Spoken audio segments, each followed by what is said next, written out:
Good morning, students. Students, today we will start with a new lesson in history. The name of the lesson is Ancient India and the World.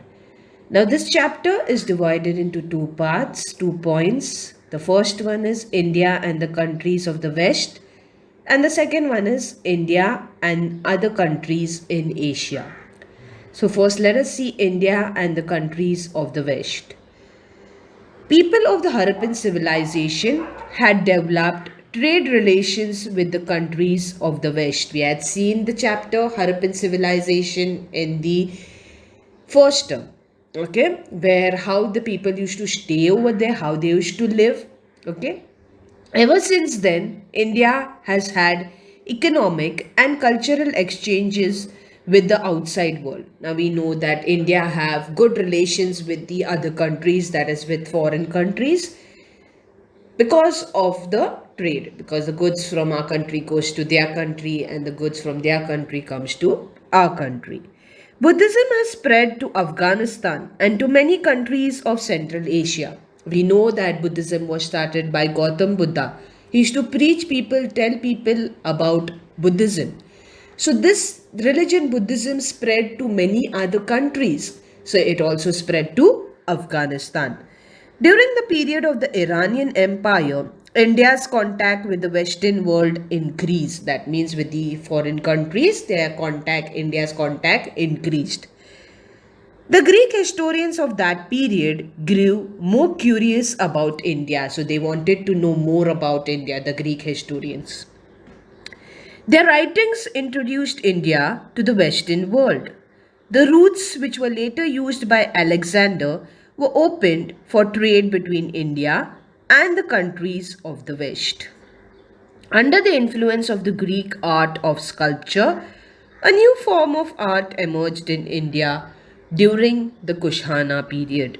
It is called the Gandhara School of Art. So, during the Kushana period, a new art form had developed that is called as the Gandhara School of Art. In the Gandhara art school, images of Gautam Buddha were mainly carved, that means were mainly made. As these images were mostly found in the Gandhara region of Afghanistan, this style is called the Gandhara style. So now how did it get its name as Gandhara? Because it was found in the Gandhara region of Afghanistan. That's why it was called as the Gandhara style. Now you can see over there, that's the statue of Gautam Buddha in the museum, okay, in Paris. That is, it was made during that period. Around the 1st or 2nd century CE, trade between India and Rome flourished. That means trade relations between India and Rome were very good. The ports in South India also had a large share in this trade. As I even told you previously, trade, that is, things from India or from foreign countries, were mostly done by waterways, that is, by ship. But nowadays, we also take it by roadways. Some articles made of bronze were found in the excavations at Kolhapur. They have been made in Rome. The excavations at Arikmedu in Tamil Nadu have also brought to light many articles made in Rome. Both these places were important centers of trade between India and Rome. Okay, so Tamil Nadu and Kolhapur, they were important places where there were trade relations being done. Many such trade centers are mentioned in the literature of those times. So there are some important trade centers which are also mentioned in books. So you can see that's the gold coin of Roman emperor that was found at Arikmedu in Tamil Nadu. Let's move further. Alexandria. Now this was an important port in Egypt for trade relations. The Arab merchants carried Indian goods up to Alexandria. From there, they were sent to the countries in Europe. Besides Indian goods, the Arabs also conveyed Indian philosophy and science to Europe. We see that people from different countries used to come to India to learn about India's relation.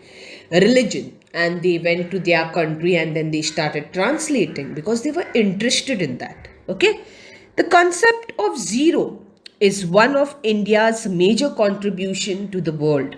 It was the Arabs who introduced this Indian concept to Europe. So this concept of zero, that is number, it was the contribution of India and then it spread to other countries. Now let us see India and other countries in Asia. Many countries in Asia were greatly influenced by the Indian culture of those times. So people were very familiar, they used to like India's culture during that time. So let's see Sri Lanka first. King Ashoka had sent his son Mahendra and daughter Sanghamitra to Sri Lanka to spread Buddhism. Now, this was a religion which was started in India, but Sri Lankan people also liked it. Okay, their names are mentioned in the Buddhist text Mahavamsa, written in Sri Lanka. Sanghamitra carried a branch of the Bodhi tree with her. The Sri Lankan tradition believes that the Bodhi tree at Anuradhapur in Sri Lanka has grown from the same branch. There was a great demand in India for Sri Lankan pearls and other precious stones. In the 5th century CE, King Kashyap had caves dug out at a place called Sigriya. The wall paintings in these caves bear a resemblance to the paintings in the Ajanta caves. The Sri Lankan Buddhist works, Deepavamsa and Mahavamsa, provide information about the close relations between India and Sri Lanka. So, India also had contacts with Sri Lanka where they used to have a good demand of the Sri Lankan pearls which used to come to India. So that's what they had close relations, India and Sri Lanka. They are written in the Pali language. Now let us see the relations with China and other countries. Right from the ancient times, India and China had established trade and cultural relations. We know that many goods from China come to India.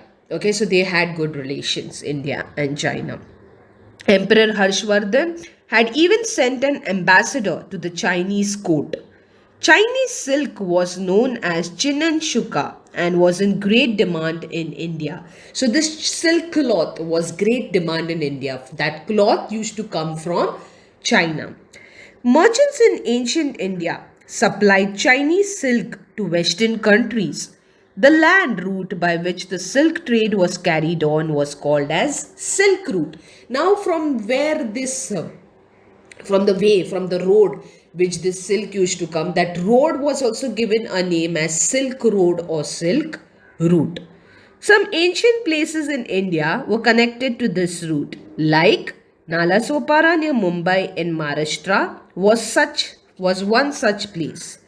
The Chinese Buddhist bhikkhus, Fa and Yongchuan, you must have heard their name in the previous chapters. Okay, they had come from China to learn about Buddhism. Okay, they also came to India through this silk route. In the 1st century CE, the Ming Emperor of China invited the Buddhist bhikkhus Dharma Shaka and Kashyap Patanga to China. The bhikkhus translated many Indian Buddhist texts into the Chinese language. Who are bhikkhus?